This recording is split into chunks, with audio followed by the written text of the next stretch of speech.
자유론 강의를 또 다시 한번 해보도록 하겠습니다. 우리나라가 지금 뭐 하고 있습니까? 방송실 하고 있습니까? 예, 이제 시작하랍니다. 오케이. 우리가 6월절을 맞으면서 너는 크게 자유를 외쳐라 라는 주제를 가지고 자유론에 대한 강의를 지금 하고 있습니다. 왜 그러냐면 우리의 자유가 위기에 처했기 때문입니다. 우리의 자유가 위기에 처했다. 모르는 사람은 통 모르고 어떤 사람들은 정말 태평 천국이 왔다, 태평 천하가 왔다라고 생각할지 모르지만, 그러나 우리가 깨어있는 눈으로 보면 전 국민 노예화의 위기에 우리가 봉착했습니다. 전 국민이 노예가 될 수 있는 정말 절체절명의 위기 가운데 있기 때문에 우리가 정말 이 자유를 지키기 위한 사상으로 무장을 해야 되겠다 하는 그런 생각하에서 여러분과 이걸 나누고 있습니다. 자유를 지키기 위해서는 자유주의 사상으로 무장을 해야 됩니다. 자유가 얼마나 소중한지, 어떻게 우리가 자유를 지키는 것인지, 자유를 지키기 위해서는 우리가 어떻게 싸워야 되는 것인지, 이런 것들을 우리가 철저하게 알아야 되고, 하나님도 사탄도 결국에는 사상을 가지고 사람들을 자유케 하기도 하고 사람들을 노예로 속박하기도 한다는 것을 우리가 기억해야 됩니다. 그래서 결국에는 사상과 이념으로 무장하는 거예요. 사상과 이념, 성경적인 사상과 이념으로 우리가 무장해야 될 줄로 믿습니다. 성경적인 이념과 사상에 부합되는 게 여러분 자유주의 사상입니다. 자유주의 사상. 그래서 우리는 자유주의 사상으로 무장을 해야 되고, 우리의 자유를 지키기 위해서 철저하게 우리의 생명을 걸고 싸워야 되는 그런 지경에 왔습니다. 자유주의 사상과 반대되는 게 전체주의 사상입니다. 전체주의, 집단주의 사상. 그래서 개인의 자유는 말살되고, 개인의 견해나 개인의 어떤 개성이나 이런 것들은 말살이 되고, 그냥 전체적인 집단의 이익에 부합되는 것만을 추진하고, 거기에 반대되는 자들은 무자비하게 학살하는 이런 것들이 바로 전체주의 사상입니다. 그래서 전체주의 사상과 이 자유주의 사상이 지금 격렬하게 대립하는 그런 상황에 우리가 와 있기 때문에 자유주의 사상에 대해서 지금 하나하나 지금 공부를 해보고 있습니다. 도움이 되고 있습니까? 도움이 되십니까? 예, 이것이 성경적인 사상에 부합되는 것이기 때문에 여러분께 말씀드리는 겁니다. 그러니까 토라와 일치한다는 것을 여러분 기억하시기 바랍니다.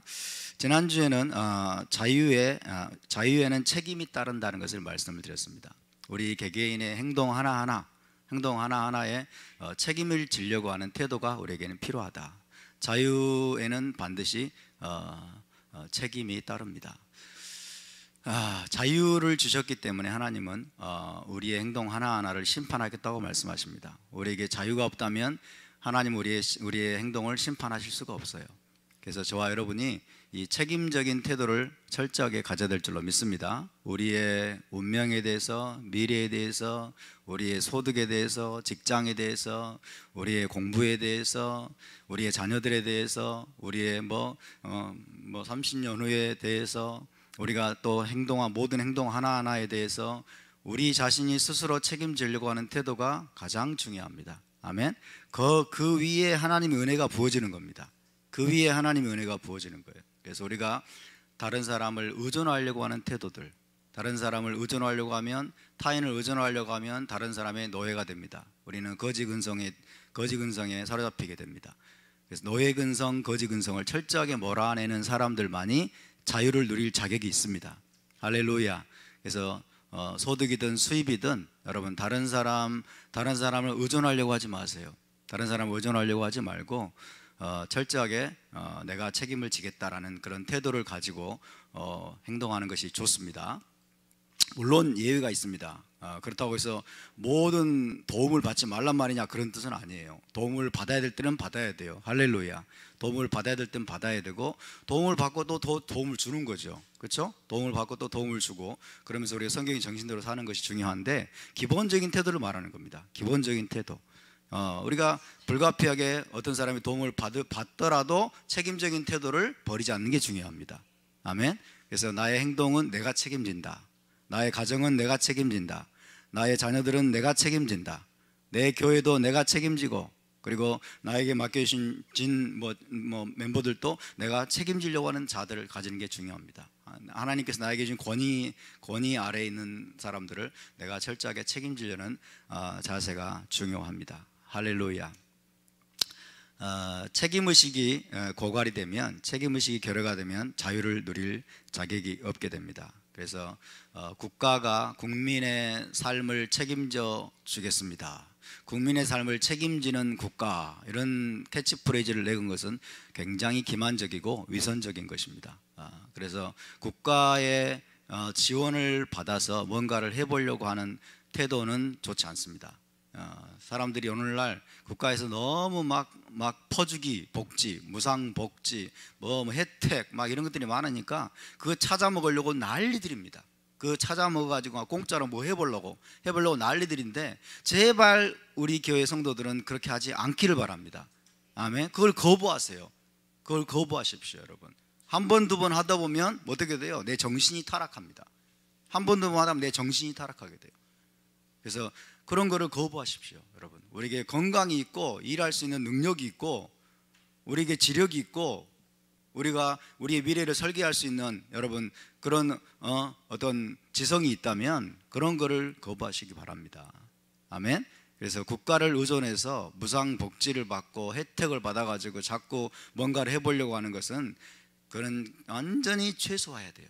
어쩔 수 없을 때만 해야지, 그런 것들을 의존하게 되면 결국에는 국가에게 우리가 문을 활짝 열어주는 것입니다. 내 삶에 들어와 주세요.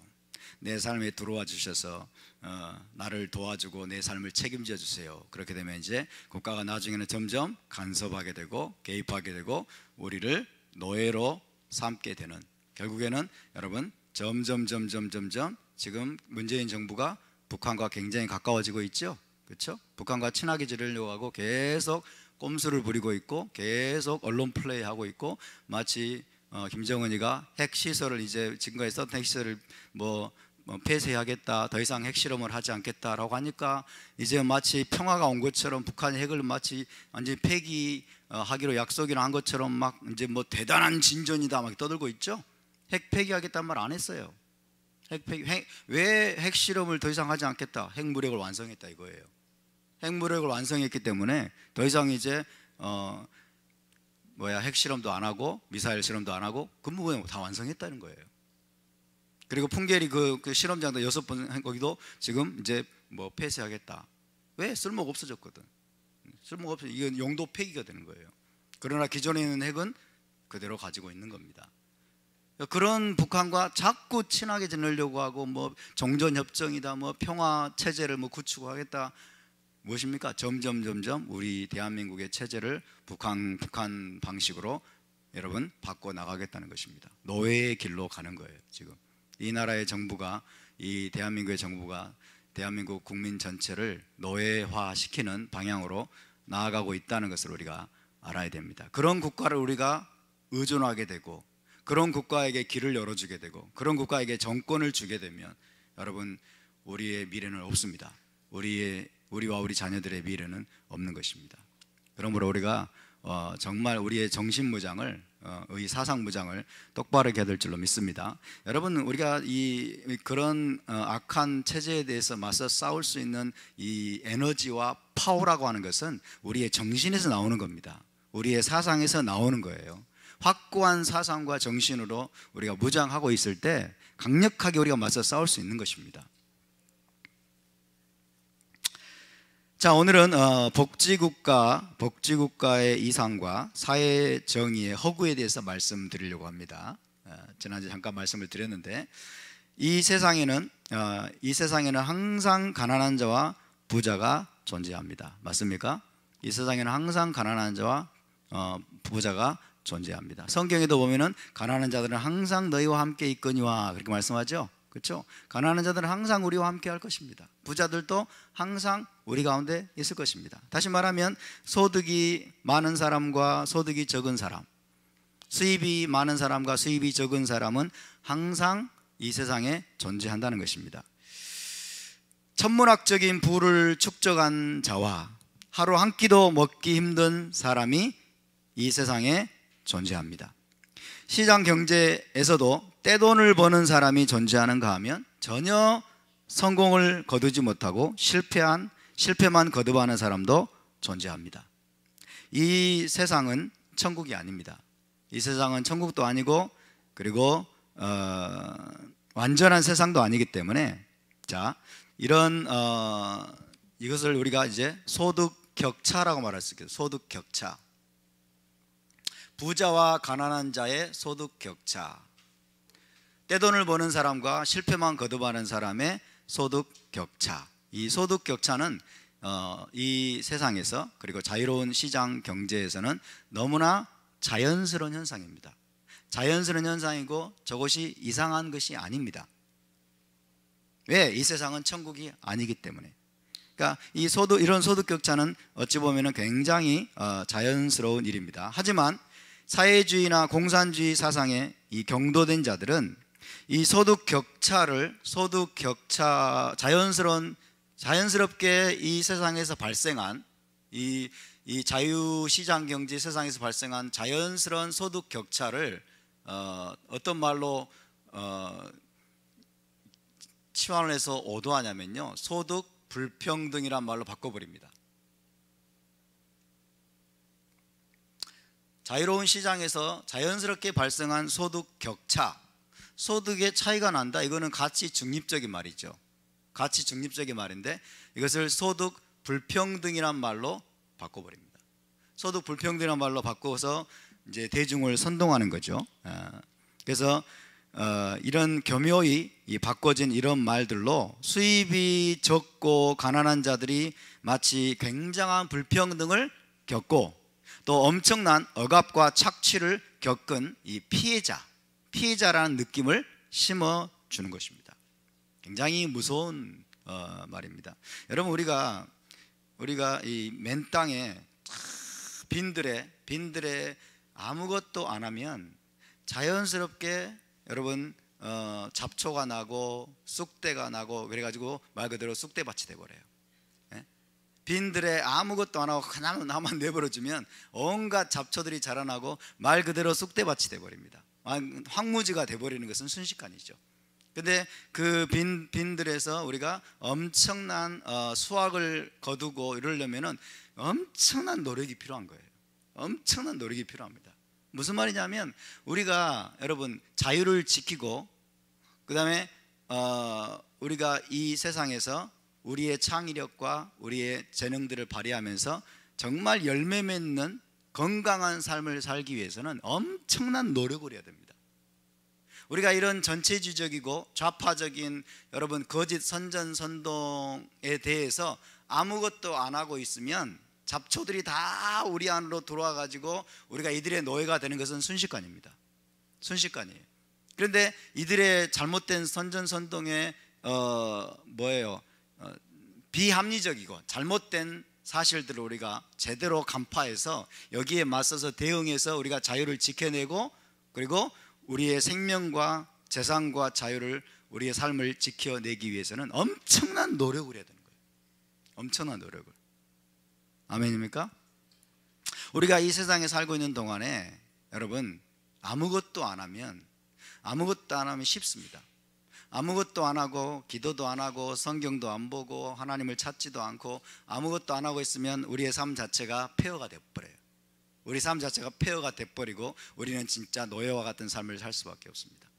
그런데 우리가 정말 하나님과 동행하고 우리의 삶이 풍성하게 되고 우리가 정말 천국을 향해 가는 여정 속에서 우리가 영적으로 계속 성장과 발전과 발전을 거듭하기 위해서는 엄청난 노력을 해야 됩니다.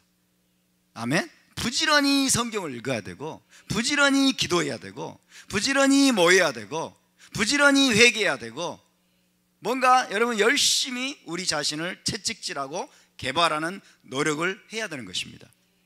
아멘. 그래서 제가 이거 말씀을 드리는 거예요. 여러분, 이런 것들을 철저하게 우리가 분석을 해서 공부해서 이들의 논리가 뭐가 문제고, 이들이 어떻게 대중을 선동하고 어떻게 우리의 자유를 빼앗으려고 하는지 맞서기 위해서는 정말 노력이 필요한 거예요. 노력이. 그렇지 않으면 선전선동에 넘어가는 건 순식간입니다. 소득 불평등 딱 그러니까 가만히 있는 사람들은 뭐예요? 다 이 프레임이 넘어가는 거죠. 프레임이 넘어갑니다. 그래서 이 땅에서 소득이 별로 없고 가난하고 정말 힘겹게 살아가는 사람들은 자기들이 마치 이 세상에서 엄청난 불평등을 겪었고, 또 누군가에서 엄청난 억압과 착취를 받은 피해자라고 하는 어떤 인식을 확 심어주는 거예요. 이게 참 무서운 겁니다. 그렇게 이제 그런 자들을 끌어모아서 이제 자기들의 목적을 여러분 성취해 나가는 것입니다. 우리가 그런 자들의 그런 뭐예요? 그런 자들을 요즘은 이제 개돼지라고 하죠. 개돼지. 국민들을 개돼지로 하는 무리들이 지금 이런 걸 만들어내는 거예요. 공부 안 하는 국민들, 공부 안 하고 그 다음에 뭐예요? 노력하지 않고 열심히 자기를 연구하지 않는 이런 국민들을 개돼지로 알아서 그런 자들을 다 끌어모아서 자기들의 목적 달성을 위해 이용하는 이런 일들이 지금 일어나고 있는 것입니다. 여러분, 소득의 격차, 이 소득 격차를 소득 불평등이라는 공식으로 바꾸면 이제 이렇게 바꿔놓으면은 이제 뭐가 여기에 이제 따라오게 되냐면, 소득 불평등이 일어났으니까 그 다음에 따라오는 게 뭐일까요? 이제 사회 정의란 말이 들어오는 겁니다. 사회 정의. 혹은 이제 소득 재분배라는 말이 들어오는 거예요. 소득 재분배. 불평등이 일어났으니까 소득 재분배, 부의 재분배 이런 말이 있죠. 부의 재분배.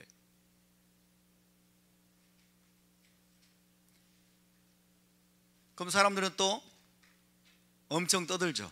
좋아하고 환호하고. 그래, 마땅히 그렇게 해야지. 소득에 엄청난 불평등이 있으니까. 누구는 연봉이 무슨 뭐 대기업 뭐 회장 이런 사람들은 연봉이 무슨 뭐 수십억이 되고, 나는 뭐야 연봉이 1년에 1,000만 원도 안 되고, 그래서 상대적 박탈감을 막 느끼면서 소득 이제 재분배가 일어나기를 바라고, 이렇게 되는 것입니다. 부의 재분배, 소득의 재분배라고 하는 이런 이것이 뭐냐면, 이런 것들이 등장을 하면서 이것들을 시행을 하겠다라는 방향으로 나가는데, 이거는 뭐냐면 강제적인 정책입니다. 강제 정책. 강제적으로 이 법을 만들고 법과 제도를 만들어서 국가가 강제적으로 소득을 다시 분배하겠다. 시장에서 일어난 불평등을 강제적으로 개선하겠다. 강제적으로 바로잡겠다. 그러기 위해서는 국가가 권력을 쥐어야 됩니다. 국가가 강제적인 법과 제도를 만들어서 이것을 강제로 시행해야 되는 거예요. 강제로 시행해야 되는 것입니다. 그래서 높은 수준의 소득을 여러분 올린 사람들의 재산을 뺏어내는 겁니다. 탈취를 해서 물론 법과 제도라고 하는 그런 모양새로 여러분 이루어집니다만은, 지금은 그렇게 되겠죠. 지금은. 그러나 이제 정말 사회주의 공산주의 세상이 돼버리면 이제는 완전 몰수가 되는 겁니다.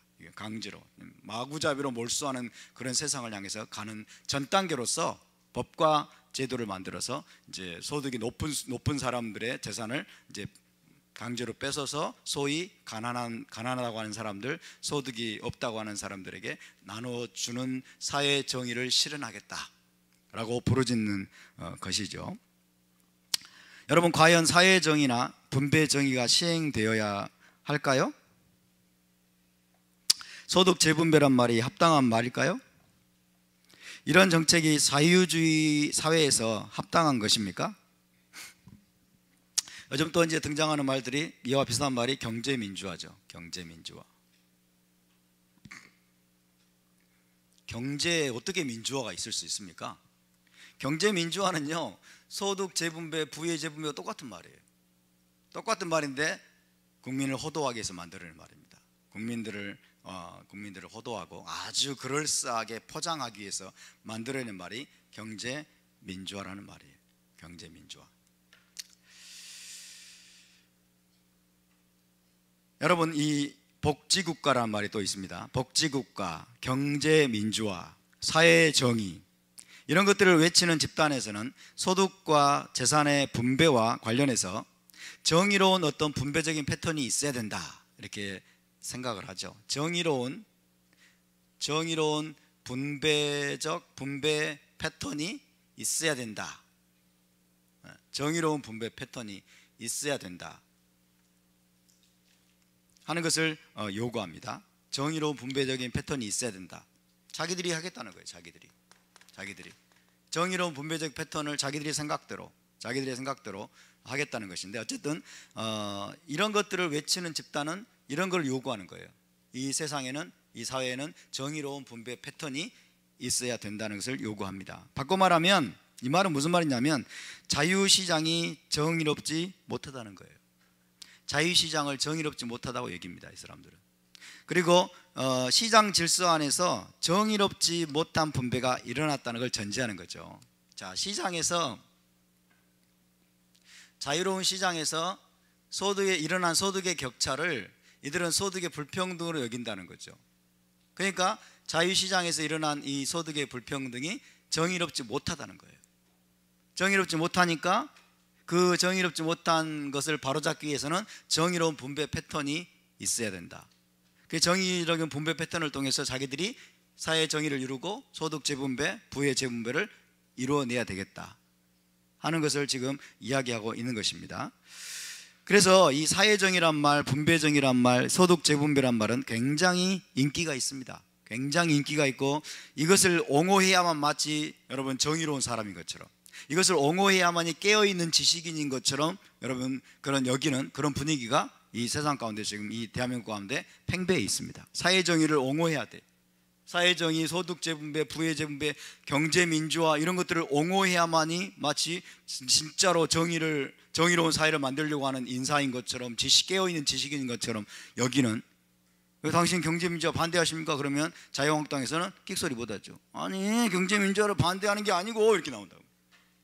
이거 반대하면은 완전히 그냥 말도 안 되는 이 수구 꼴통 기득권 세력으로 몰리는 분위기가 있기 때문에.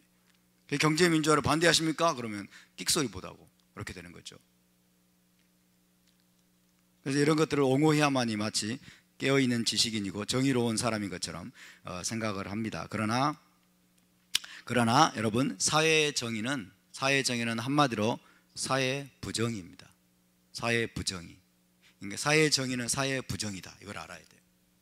사회 정의는 완전히 가치 판단을 바꿔버린 거예요. 이거는 한마디로 사회 부정입니다. 정의롭지 못하다, 그 말이에요. 정의롭지 못한 것이다. 소득을 재분배하고 부를 재분배해서 사회 정의를 이루겠다고 하는 것 자체가 사회 부정이라는 거예요. 사회 부정이. 여러분, 자유로운 시장에서 개인들과 기업들이 자유의사에 의해서 거래를 하지 않습니까? 그렇죠?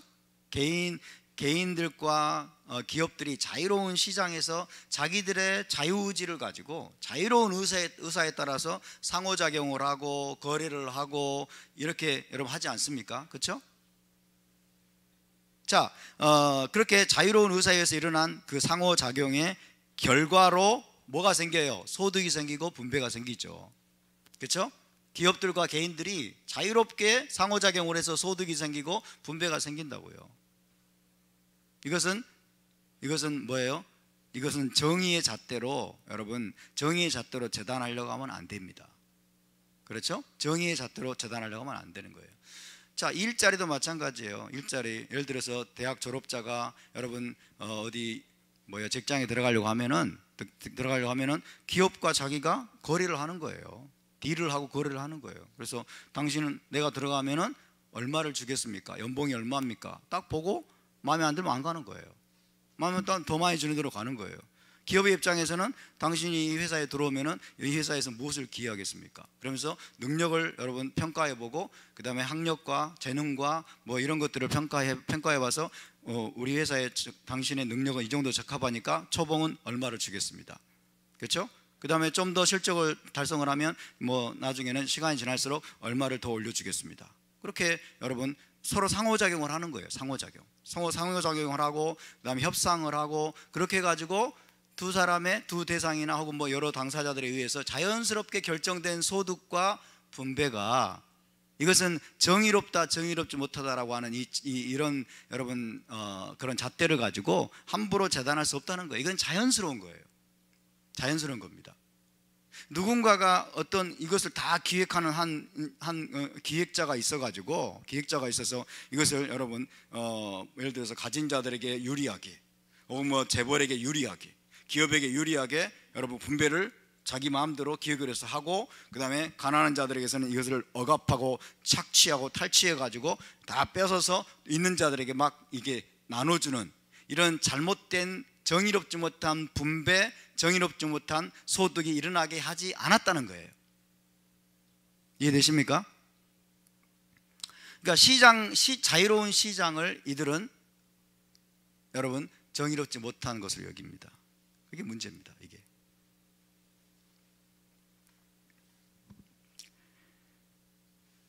그래서 자유로운 시장에서 일어난 이 소득이나 분배는 정의의 잣대로 평가되어서는 안 됩니다. 사회정의나 분배정의가 정당화되려면, 자 보세요, 사회정의나 분배정의가 정당화되려면 이 사회정의, 이 소득재분배 이것이 정당화되려면 여러분 정의롭지 못한 것을 바로잡는 것이어야 되잖아요. 그렇죠? 이게 사회정의, 분배정의 이런 것들이 정당화되려면 정의롭지 못한 것을 바로잡는 것이 돼야 된다고. 근데 자유로운 시장에서 정의롭지 못한 일들이 일어나지 않았다니까요. 이들이 법의 정의로운 법의 테두리 내에서 이들이 정당하게 거래를 하고 협상을 해서 여러분 그 시장에서 이런 일들이 일어났다면 그 자체가 정의롭지 않은 것이 아니라는 거예요. 정의롭지 못하게 일어나지 않은 것들에 대해서 이걸 강제로 바로잡으려고 하니까 이것이 부정이라는 거예요. 이 자체가 정의롭지 못하다는 겁니다. 이 자체가. 이해가 되십니까?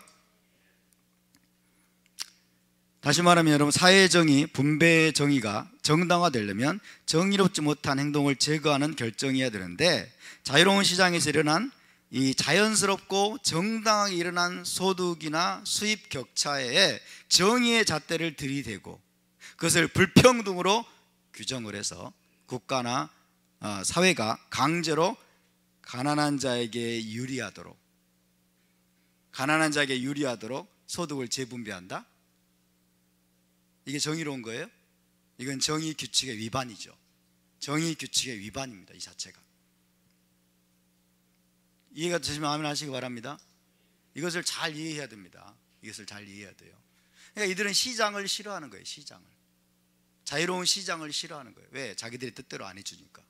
자기들이 뜻대로 안 따라주고 자기들이 기획한 대로 세상이 돌아가야 되는데 시장에서는 개개인이 마음껏 자유롭게 마음껏 거래하고 마음껏 자기의 꿈과 뜻을 펼칠 수 있기 때문에 국가의 간섭이나 개입을 거부하고 마음껏 펼칠 수 있기 때문에 시장을 미워하는 거예요. 자유로운 시장을 미워하는 겁니다. 그래서 자유로운 시장의 좀 약점이라고 할 수 있는 것을 콕 꼬집어 가지고 이것을 여러분 소득 불평등이라는 말로 치환을 해서 국민들을 선동을 하는 겁니다. 봐라! 시장이 얼마나 이렇게 불평등한 것이냐, 시장이 얼마나 정의롭지 못한 것이냐, 시장에서 어떤 놈들은 뭐 있는 놈들만 돈 벌고 없는 너희들은 돈도 못 벌어가지고 지질이 못 사고 그러지 않느냐. 우리가 권력을 잡으면은 이 사회 정의를 이루고 소득의 재분배를 통해서 정의로운 사회를 이루겠다 이렇게 하니까 막 이제 이 개돼지 같은 국민들은 막 환호합니다. 환호하는 거예요. 그것이 얼마나 정의롭지 못한 행동인 줄을 모르고 그렇게 하는 것입니다. 여러분, 정의롭지 못한 행동이 뭘까요? 정의롭지 못한 행동이라고 하는 것은 잘 보세요. 정의롭지 못한 행동은 타인의 자유와 재산과 생명을 침해하는 것입니다. 그렇죠? 타인의 자유와 생명과 재산을 침해하는 거예요. 그래서 우리가 자유로운 시장에서 여러분 벌어들인 이 수입, 소득 이런 것들을 우리가 수입을 단순히 많이 올렸다고 해서 열심히 일해서 여러분 중소기업 예를 들어서 회장이 열심히 일해가지고 기업을 확 키웠어요. 법의 테두리 안에서, 법의 범주 안에서 열심히 일해서 기업을 키워가지고 연매출 무슨 뭐 5조 올리는 막 기업을 일구었다. 그러면 여러분 그 과정에서 엄청나게 많은 이제 정호원들을 고용을 하고 이러면서 엄청나게 많은 이제 임금을 주고, 그 다음에 많은 또 혁신 제품들을 만들어내면서 사회에 엄청난 공헌을 하고 많은 그런 선한 결과를 창출했음에도 불구하고 단순히 연매출 5조 딱 이러면은 이제 어떻게 바라보냐면 뭐예요? 아주 불이한 방법으로 돈을 벌었을 것이라고 하는 시각에 여러분 그런 잣대를 딱 들이댑니다. 그래가지고 엄청난 뭐 예를 들어서 소득세를 때리고, 그리고 이제 이런 자들의 소득을 뺏어서 단순히 가난하다는 명목으로, 소득이 적다는 명목으로 그런 사람들한테 부를 강제로 나눠준다? 합법적으로 이룬 건데, 합법적으로 내가 열심히 노력하고 정말 밤잠을 자지 못하고, 그렇죠? 피와 땀과 눈물로서 일군 이 법의 테두리 안에서 일군 그런 여러분 그런 기업에 대해서 그런 잣대를 들이대면은 이건 얼마나 억울하겠습니까? 이건 엄청나게 억울한 거예요, 여러분. 그러니까 부자들은 정의롭지 못한 족속, 가난한 자들은 정의로운 족속. 이게 성경적입니까? 아니죠. 그래서 자, 다시 말씀드립니다. 자유로운 시장에서 일어난 자연스럽고 정당하게 일어난 소득이나 수입 격차에 정의의 잣대를 들이대고 그것을 불평등으로 규정을 해서 국가나 사회가 강제로 가난한 자에게, 소득이 적은 자들에게 유리하게 소득을 재분배한다? 그 자체가 정의롭지 못한 행동이라는 것입니다. 정의롭지 못한 행동은 타인의 자유와 생명과 재산을 침해하는 겁니다. 법의 이름으로 침해하든 제도의 이름으로 침해하든 마찬가지예요. 그렇죠? 법도 지금 여러분 입법 과잉이란 말이 나옵니다. 입법 과잉. 너무 이 법이 정의롭지 못한 것이 되어버렸어요. 우리가 나중에 법칙에 대해서 여러분과 나눌 기회가 있겠습니다만은, 여러분 국회의원들이 법을 만들면은 이 법이 다 정의롭다고 생각하면 안 돼요. 지금 이 전체주의적인 여러분 잘못된 사상에 경도된 자들이 국회에 들어가 가지고 엄청나게 잘못된 법들을 많이 만들어내요. 시장을 규제하고 대기업을 규제하고 시장을 억압하는 여러분 이런 법들을 엄청나게 많이 만들어냅니다. 엄청나게 많이 만들어내요. 그래서 개인의 자유를 침해하고 시장의 자유를 침해하는 법들을 엄청나게 많이 만들어내고, 그리고 소위 이제 처분적인 법이란 것들이 있어요. 어떤 문제를 막 강제로 처분하고 이러기 위해서 법을 만들어내는 것들이 많이 있고, 요즘 이제 보니까 이런 법이 있더라고요. 우리나라 고등학교는 모르겠는데 중학교, 막 초등학교 이런 데는 의무교육이 해가지고 의무교육에서 여러분 법이 지정이 되는데 어떤 법이 있냐면 자, 중학생이 되고 초등학생, 중학생들은 3월 뭐 첫째 주 월요일 날부터 해가지고 학교에 반드시 등교해야 된다는 거예요. 학교에 반드시 등교해서 의무적으로 학교에서 배워야 된다는 법을 만들어 놨어요. 그래서 여러분 그 법에 의하면 홈스쿨링은 불법이에요. 홈스쿨링은 불법이라고요. 학교에 의무적으로 등교해야 돼. 학교에 의무적으로 전부 다 의무교육이니까 전부 다 의무적으로 등교해서 학교에서 배워야 돼. 그래서 이것을 어기는 자는 뭐 몇 천만 원의 벌금을 때리고 막 징역형에 처한다. 이런 법이 우리가 모르는 사이에 만들어져 있는 거예요. 여러분이 묻겠습니다. 자기의 자녀를 여러분 양육하고 교육할 1차적인 권리와 책임은 누구에게 있어요? 부모에게 있어요. 이것은 부모의 권리에 대한 여러분 위반입니다. 부모의 권리를 침해하는 거예요. 이거는 위헌 소송을 내야 됩니다. 소위 이제 여러분 뭐예요? 이거 완전 공산주의 같은 거죠. 공산주의자들은 전부 다 타과서로 보잖아요. 타과서. 북한에 타과서로 보니까 다 자기들이 국가가 마음대로 세뇌 교육 시키잖아요. 그렇죠? 그거 똑같은 거예요, 여러분. 그러니까 우리나라 이 전체주의 사상의 경도전자들이 계속 사회 분위기를 그렇게 몰아가고 그런 법들을 만들어내는데 소위 보수 정권이라는 사람들은 이 이념이 없어요.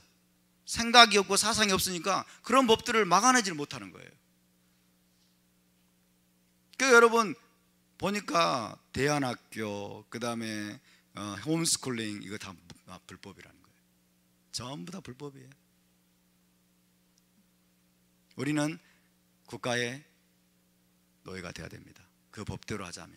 우리 아이들도 학교 가가지고 온갖 안 좋은 교육 다 받아야 되고, 동성애 합법화 교육 뭐 이런 거, 앞으로 동성애를 어떻게 하는지도 다 가르쳐야 되잖아요. 여러분 캘리포니아에 지금 그거 가르치고 있대요. 동성애 어떻게 하는지 다 가르쳐, 학교에서. 웃기는 짓이죠. 그거 다 배워야 되고, 친구들 사이에서 왕따 문화 그대로 다 여러분 피해를 다 당해야 되고, 법대로 지금 법이 그렇게 돼버렸어요. 그러니까 법이 잘못된 이 입법 과잉 시대입니다. 입법 과잉 시대. 그래서 법이라고 해서 다 같은 법이 아니에요. 다 같은 법이 아닙니다. 그래서 뭐 엄청난 상속세를, 여러분 상속세를 뭐 올리고, 법인세를 올리고, 그 다음에 부유세를 막 신설하고, 막 이런 법들을 막 만들어내 가지고 가진 자, 없는 뭐 돈 소득이 많은 자들을 이 법과 제도에서 강제로 그들의 소득을 탈취해내고 뺏어서 사회 정의를 실현하겠다, 이 자체가 정의 규칙의 위반입니다. 그 자체가 부정의한 거예요. 그 자체가 아무리 법이라는 명목으로 이루어졌어도 여러분 그것은 법치가 아닙니다. 법치의 원칙을 위반한 거예요.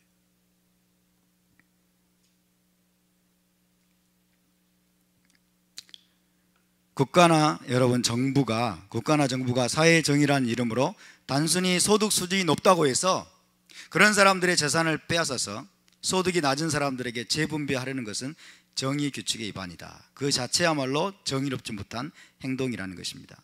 부자든 가난한 자든 기회가 균등해야 됩니다. 맞습니까? 부자든 가난한 자든 기회가 균등해야 돼요. 할렐루야. 이것은 법에 의해서 보장이 되어 있어요. 법에 의해서 보장이 되어 있습니다. 기회가 균등해야 되고, 과정도 공정해야 되겠죠. 과정도 똑같은 기회가 주어지고, 우리 모두 똑같이 이 땅에서 무엇이든지 할 수 있는 기회가 균등하고 과정도 공정해야 됩니다. 잘 보세요. 기회가 균등하고 과정이 공정했다면 결과는 있는 그대로 받아들여야 돼요. 결과는 있는 그대로 받아들여야 돼요.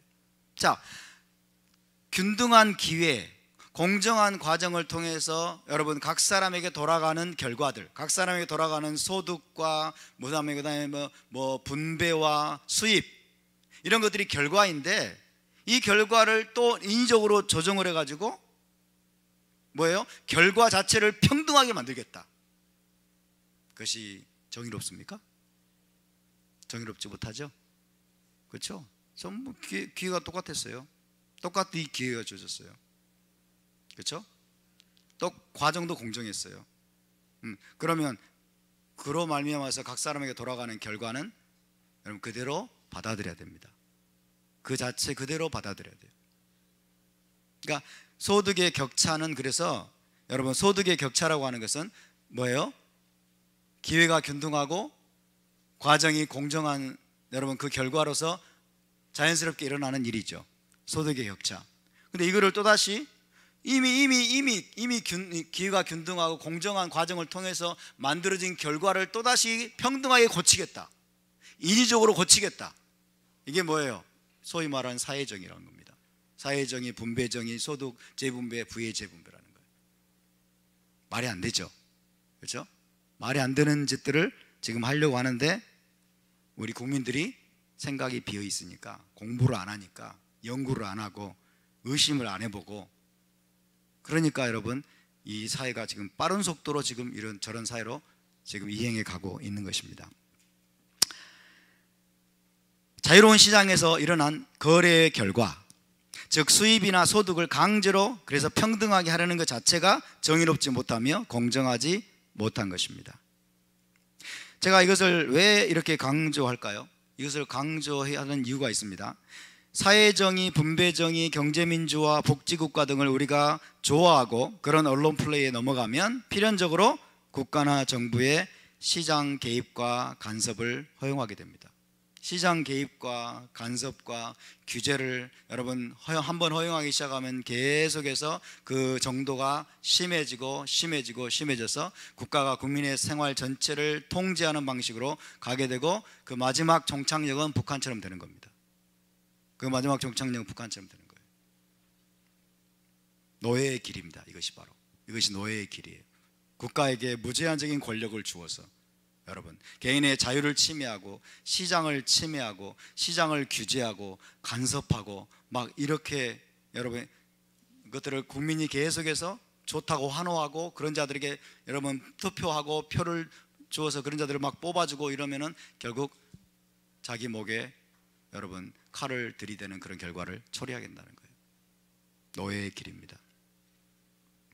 자, 여러분 자유시장 시스템을 한번 좀 말씀드리겠습니다. 자유시장 시스템, 프리 마켓 시스템인데요.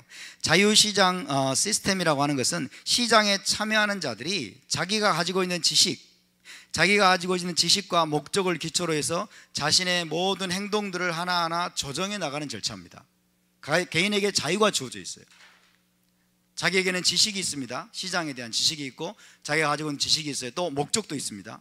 이 시장을 통해서 내가 무엇을 달성할 것이라고 하는 그 목적들이 있습니다. 자기의 지식과 목적을 가지고 이제 시장에서 자신의 어떤 행동들을 조정해 나가는 그런 절차입니다.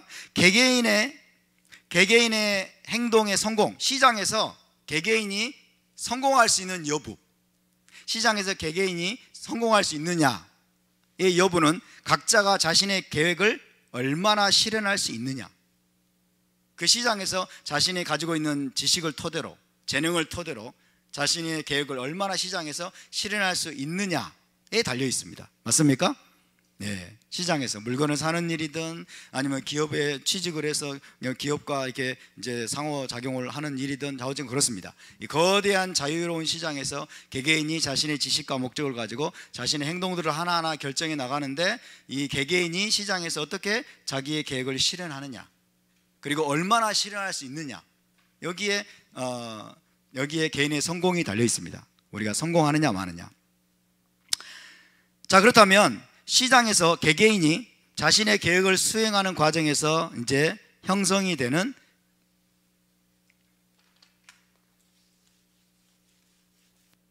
자신의 계획을 시장에서 실현합니다. 그렇죠?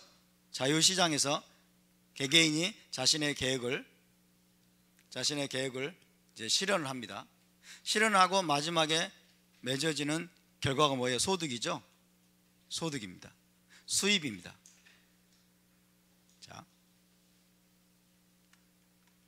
자, 이런 시장에서의 이 수입, 소득 수준의 결과는 무엇에 의해서 좌우될까요? 자, 이 시장에서의 소득, 수입은 잘 보세요. 각 사람의 인간이 시장에서 자신의 목적을 가지고 자신의 계획을 가지고 치밀한 계산에 의해서 부지런히 어떤 행동을 한 결과에 의해서 얻어지는 것이 시장의 소득입니다. 맞습니까? 근데 이것은 아니에요. 어떤 한 존재가 여러분 시장에서 마스터 플랜을 가지고 이 소득의 수준을, 분배의 수준을 결정을 하는 거예요. 그래서 부자들에게는 많이 주고 대기업에게는 많이 몰아주고 가난한 자들에게는 아주 그냥 집꼬리만하게 주고 이런 그런 어떤 불의한 존재가 시장에서 이런 부정의한 방법으로 소득의 수준을 결정할까요? 안 할까요? 결정하지 않죠? 만약 그렇다면 이 시장이 여러분 불의한 겁니다. 정의롭지 못한 겁니다. 시장에는 그런 존재가 없어요. 그렇죠? 한 전능한 존재가, 이 전능한 존재는 아주 악한 자예요. 악한 자. 근데 우리 사회주의자들은, 전체주의자들은 어떻게 생각을 해요? 아주 악한, 여러분 소위 이제 대기업과 재벌로 대변될 수 있는 악한 존재가, 큰 시장 전체를 장악을 하고 영향을 미칠 수 있는 악한 존재가 돈을 다 긁어 모은다는 거예요. 자기가 다 긁어 모으고 그 다음에 나머지는 이제 가난한 자들과 힘없는 자들에게는 돈을 아주 쥐꼬리만하게 주는 그런 부정의하고 불의한 일을 저지르고 있다는 거예요. 그래서 시장에서는 엄청나게 불평등한 여러분 소득의 분배가 일어나고 있기 때문에 우리가 바로 잡겠다 이렇게 생각을 하는데, 천만의 말씀, 시장에는 그런 존재가 없습니다. 우리나라 삼성과 같은 대기업도 그런 역할을 못합니다. 아시겠죠? 삼성과 같은 대기업도 국내 시장에서는 여러분 이것만 가지고는 우리가 살아남을 수가 없겠다, 그래가지고 전 세계로 진출한 거 아닙니까? 전 세계로 워낙에 우리나라는 규제가 너무 심하고 노동조합 폐악질이 너무 심하니까 여기 국내에서는 삼성이 운신할 폭이 줄어들어 본 거예요. 그러니까 전 세계로 진출해가지고 전 세계에서 또 자유로운 시장 질서에 의해서 여러분 자기가 노력한 결과를 가지고, 그리고 모든 수단을 동원해서 이제 최대한의 수익을 내서 우리 대한민국에 엄청난 많은 세금을 내는 기업이 삼성입니다. 제일 세금을 많이 내는 기업이 삼성이에요. 근데 제일 삼성을 못 잡고 산다리죠. 이번에 여러분 금감원장에 임명됐다가 이제 사퇴한 김기식이라고 하는 자가 목표로 하는 게 뭡니까? 삼성 해체인 거예요. 삼성을 국유화하든지 해체시키려고 하는 그런 목적을 가지고 여러분, 그러니까 대기업과 이 재벌과 가진 자들에 대한 분노, 증오, 그런 자들을 여러분 이 땅에서 없애버리려고 하고, 그런 자들을 타도하려고 하는 악마적인 사상을 가진 자들이 이 대한민국을 좌지우지하려고 하니까 여러분 우리가 그들을 막아야 되는 것입니다. 아멘. 지금 우리나라의 집권 세력이라고 하는 자들은 여러분 기가 막히게 자기들의 모습을 포장을 해왔지만은 그들의 실상을 뜯어보면, 이 우리나라의 집권 세력을 뜯어보면은 여러분 30년 40년이 넘도록 이 대한민국에 엄청나게 불만을 품은 사회 불만 세력이에요. 사회 불만 세력이 이 자유로운 시장 질서와 자유민주주의와 그 다음에 우리나라의 역사와 이 모든 것들을 부정하면서 이 체제를 붕괴시키는데 몰두해왔던 자들이 정권을 잡고서 이 나라의 체제를 송두리째 파괴하고 여러분 북한과 같은 공산 전체주의 체제로 지금 만들어 가려고 하기 때문에 우리가 거기에 맞서 싸워야 되는 것입니다. 자, 여러분 시장에서 일어나는 개인 소득 수준의 결과는 어떻게 결정이 되느냐? 자, 소득의 수준은 어떻게 결정이 되느냐? 첫 번째, 개인의 재능입니다. 개인의 재능이 필요합니다. 두 번째, 개인의 실력, 비슷한 말입니다. 실력. 세 번째, 개인의 노력. 피나는 노력이 있겠죠. 피나는 노력. 실력이 있어야 됩니다. 실력. 그 다음에 네 번째, 창의성. 얼마나 창의적인 제품을 만들어내고 얼마나 창의적인 여러분 기획을 가지고 회사에 기여를 했느냐, 이런 것들이죠. 창의성. 그 다음에 비슷한 말입니다만 개인의 어떤 이제 다섯 번째 예를 들자면은 뭐가 있을까요? 행운이 있습니다. 행운이라는 것이 있어요. 우리 크리스찬들에게는 하나님의 도우심일 수 있고, 그 다음에 시장에서는 굉장히 여러분 우연적인 요소가 많이 있습니다.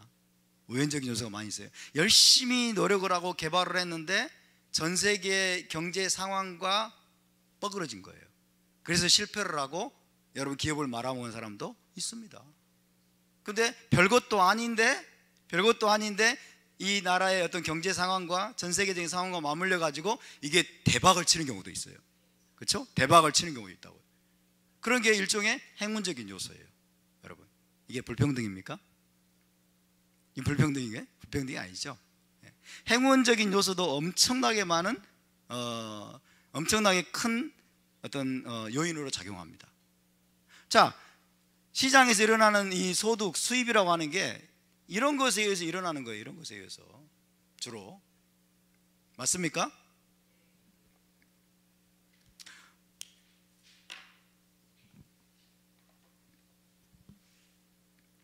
다시 말해서 여러분, 시장에서의 소득은 어떤 특정인이나 특정 권위를 가진 자에 의해서 좌지우지되고 결정되는 것이 아니라는 거예요. 시장에 참여한 자들이 자유로운 상호작용과 거래에 의해서 개인의 능력이나 노력이나 재치나 창의성이나 심지어 행운이라는 요소까지 가미되어서 자연스럽게 결정된다는 겁니다. 자연스럽게. 이 시장, 그래서 자유만이 보장이 되면, 정의로운 법치가 보장이 되고 자유만이 보장이 되면 이 시장은 너무나 자연스럽게 돌아갑니다. 그렇죠? 거기에서 일어나는 불평등이라고 하는 것은 아주 제한적인 요소에 불과한 거예요. 그래서 누군가가 불법적인 여러분 어떤 정의롭지 못한 방법을 사용하는 경우가 있긴 합니다만은, 국가의 권위라고 하는 것은, 국가의 여러분 강제라고 하는 것은 그것들을 제한적으로 제거하는 거기에만 제한되어야 되는 거예요. 그렇죠? 정의로운 규칙을 깨뜨리는 어떤 기업이 일어나거나, 그 다음에 사기를 치거나 독과점을 하거나 이런 정의롭지 못한 그런 요소들을 사용해서 시장의 자연스러운 질서를 파괴하려고 하는 그런 것들을 여러분 제거하는 그 용도로만 국가의 강제가 제한을 받아야 돼요. 할렐루야. 그런데 전체주의적인 사고를 가지고 사회주의적인 여러분 사상에 경도된 자들은 그것이 아닙니다. 사회 정의, 분배 정의, 소득 재분배, 경제 민주화라고 하는 이런 아주 그럴싸한 여러분 용어들을 만들어 내어서 시장에 자기들이 마구잡이로 이제 개입을 하고 간섭을 하고 나중에는 명령을 하고 기업의 자유를 침해하고 개인의 자유를 침해하고 계속해서 규제를 여러분 해서 시장 질서 자체를 교란시키고 시장 질서 자체를 파괴하려고 하는 거예요. 시장 질서 자체를 파괴하는 거예요. 시장을 점점 위축시킵니다. 우리 여러분 이 문재인 정권이 하는 여러분 행태를 보시기 바랍니다. 우리나라 시장을 굉장히 좀 위축시키고 있어요. 우리나라 기업들의 활동을 굉장히 규제하면서 기업들이 지금 밖으로 빠져나가잖아요. 그렇죠? 더 이상 견딜 수 없게 만드는 거예요. 노동조합을 계속 키워주고 노동조합의 폐악질에 대해서는 여러분 딱 귀를 닫아버리고, 그 다음에 노동조합에 속한 자들이 여러분 일도 안 하고 맨날 투쟁이나 하고 나쁜 짓을 하고 뒤에 숨어서 막 비리나 저지르고 여러분 열심히 일하는 모습이 전혀 없어도 성과에 상관없이 자르지 못하게 만들어버렸어요. 절대로 자르지 못하게, 해고를 못하게 만들어버렸어요. 그러면서 노동조합은 계속 임금 투쟁을 하고 정치 투쟁을 하고, 그래서 막 계속 여러분 성과는 없는데 해마다 임금이 계속 막 올라가고 엄청나게 올라가고, 기업은 죽으라는 거예요. 기업하지 말라는 거예요. 그래서 삼성을 무너뜨리고 현대를 무너뜨리고 GM을 무너뜨리고 지금 그렇게 가는 거예요, 여러분. 그럼 뭐예요? 시장 질서가 무너집니다. 시장 자체가 무너지는 거예요. 기업들은 기업을 할 의욕을 상실하게 됩니다. 이런 나라에서는 할 수 없겠네. 그리고 폐업하는 사람들이 늘어납니다. 최저임금이 인상된 이후로 여러분 폐업하는 사람들이 엄청나게 늘어나고 있지 않습니까? 그렇죠? 폐업하는 사람들이 엄청나게 늘어나고 있어요. 알바생이 더 돈 많이 버는데, 편의점 주인보다, 편의점 점주보다 알바생이 돈을 많이 벌어. 누가 편의점 하려고 그러겠어요?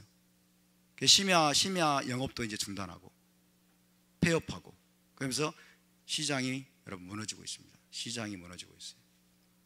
근데 그걸 노리는 거예요. 그걸. 시장이 무너질수록 여러분 국가는 마비됩니다. 그러면 이제 이 국가가 개인의 삶을 계속해서 여러분 통제하고 그런 방향으로 나가게 되는 것입니다.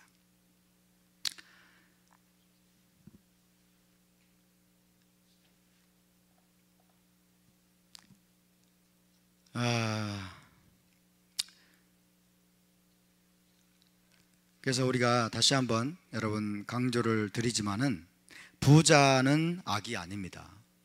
부자는 악이 아니고 대기업도 악이 아닙니다. 재벌도 악이 아닙니다. 부자를 악으로 여기는 집단이에요. 부자를 악으로 여기고, 그 다음에 대기업가들을 악으로 여기고, 없어져야 될 대상으로, 타도해야 될 대상으로 여기는 존재들이에요. 이들은 지금 여러분 마르크스주의의 계급혁명론에 지금 물들어 있는 자들입니다. 마르크스적인 계급 혁명론에 물든 자들은 프롤레타리아, 노동자, 그 다음에 농민과 소외계층, 못 가진 자들을 다 규합으로 선동을 해서 이 대한민국에서 부자들과 대기업과 재벌들을 타도하고 모두가 평등한 사회를 만들어야 된다는 그런 사상에 여러분 꽉 머리가 가득 차 있는 사람들입니다. 여러분, 부자가 악이라면, 부자 자체가 악이라면 지금 이 전 세계에서 가장 악한 자가 김정은이죠. 김정은이. 북한에서 가장 제일 큰 부자가 김정은이에요. 그렇죠? 부자가 악이라면 청와대에 있는 자들 다 악한 자들입니다. 김상조 이런 자들, 장하성 이런 자들 50억이 넘잖아요. 50억. 재산을 공개했더니 50억이 넘어요. 김상곤이나 이런 자들도 보니까 강남의 아파트가 막 두 채, 세 채 이렇게 있어요. 강남 아파트가 얼마나 비쌉니까? 그들은 악한 자들이에요. 그러면 그렇죠? 부자를 악으로 여기고 대기업을 무너뜨리는데 여러분 골몰하고 자유시장 경제를 마비시키는 그 일을 위해서 평생 동안 투쟁해왔던 자들이 자기들은 뒤에서 엄청난 부를 축적한 거예요. 편법을 쓰고 여러분 엄청난 부를 축적해가지고 자기들은 부자가 되어 있어. 떵떵거리면서 아파트도 강남에 무려 막 두 채, 세 채씩 있고. 그런 자들이 여러분, 그런 자들이 부자를 타도의 대상으로 여기고 대기업을 타도의 대상으로 여기고 삼성을 국유화시켜야 된다 이런 말이나 하고 있고, 그 다음에 전 국민의 토지 공개념이란 말을 도입해서 슬쩍 여러분 결국 토지 국유화의 길로 가려고 하는 그런 여러분 행태를 지금 보이고 있는 것입니다. 무서운 일입니다. 여러분, 부자는 악이 아닙니다. 가진 자도 악이 아닙니다. 부자가 악이라면 몇 억까지 악입니까? 부자가 악이면 몇 억까지가 악이세요? 자기 기준에서 나보다 부자는 다 악이야. 나보다 부자는 다 악이야. 그러니까 우리 안에 여러분, 우리도 모르게 지금 우리 안에 이 국민들 안에 스며들어온 부자에 대한 반감, 재벌들에 대한 반감, 가진 자들 그리고 대기업에 대한 반감, 이런 것들을 우리가 철저하게 버려야 됩니다. 아멘. 부자는 악이고 가난한 자는 선입니까? 부자는 타도해야 될 대상이고 가난한 자들은 가난하다는 이유 때문에 특혜를 받아야 됩니까? 가난하다는 이유 때문에 특혜를 받아야 돼요? 이게 정의롭습니까? 절대로 정의롭지 않아요. 성경적이지 않아요, 여러분.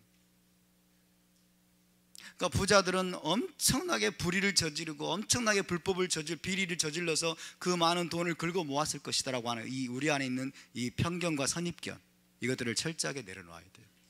아멘.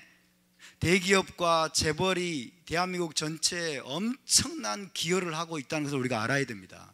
삼성이 없었다면 여러분 삼성 핸드폰 다 내놓으세요. 삼성을 미워하시면 삼성 핸드폰 다 내놓으세요. LG를 미워하시는 분들 LG 핸드폰 다 내놓으세요. 다 내놓으시고, 그 다음에 SK텔레콤, 통신 대기업들 증오하는 사람들 많아요. SK텔레콤 사용하는 사람들 다 빠져나갔어요. KT 다 빠져나가시고.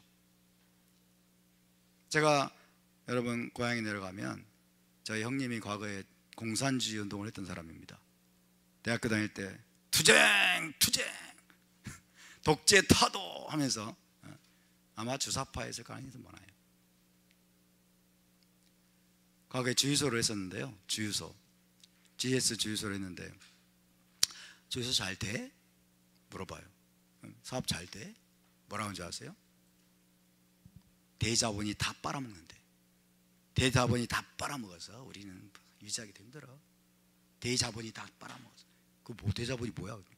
GS GS 칼텍스 정유회사 있죠, 정유회사. 그게 뭐예요? GS 정유회사예요? GS 칼텍스 정유회사 대자본이라는 거예요. SK SK 주식회사 있죠? 그 정유 주식회사.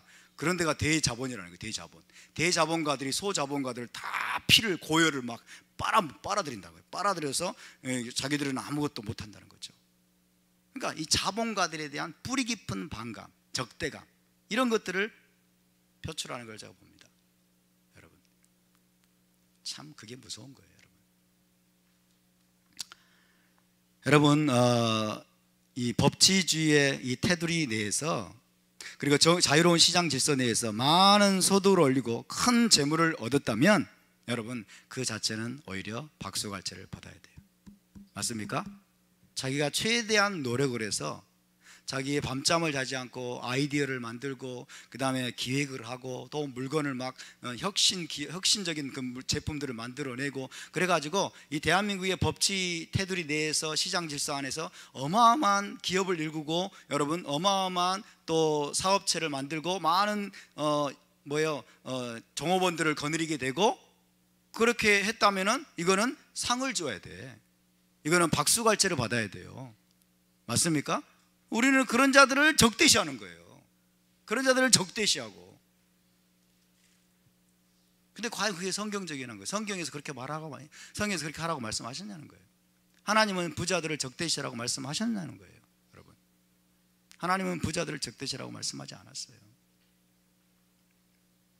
부자들이 있고 여러분 LG와 삼성과 그리고 현대와 그리고 SK와 이런 대기업들이 엄청나게 많은 여러분 기여를 하고 종업원들을 또 만들고 이렇게 고용을 하고 그 다음에 과학기술을 엄청나게 발전을 시키고 선도를 하면서 이 대한민국의 경제를 여러분 이끌었습니다. 그래서 낙수효과라고 하죠. 낙수효과. 그래서 이 대한민국의 GDP가 지금 여러분 3만 달러에 육박하지 않습니까? 3만 달러 육박하니까 어때요? 그 효과를 우리가 누리잖아요. 고스란히 엄청나게 놀라운 혁신 제품들을 우리가 여러분 자연스럽게 사용을 하게 되고 집집마다 컴퓨터가 없는 집이 없고 뭐 어떤 사람은 태블릿도 가지고 있고 막 휴대폰은 뭐 말할 것도 없고 엄청나게 많은 이 자유주의 경제 이 시장 질서의 경제에 엄청난 효과들을 누리고 있으면서도 자본가들, 재벌, 대기업들에 대한 이 뿌리 깊은 적대감과 분노로 인해서 이 대한민국 사회가 지금 여러분 안에서부터 붕괴하고 있다는 그 말입니다. 그래서 우리가 저와 여러분이 지켜야 될 것은 뭐냐? 자유주의 사상을 지켜야 됩니다. 자유시장 경제를 지켜야 됩니다. 자유민주주의를 지켜야 됩니다. 아멘. 자유민주주의를 지키기 위해서 우리는 싸워야 돼요.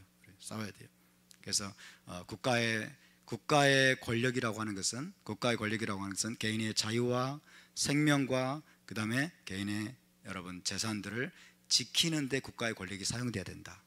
국가의 강제라고 하는 것은 뭐예요? 최소화돼야 된다. 국가의 간섭과 개입이라고 하는 것은 최소화돼야 된다.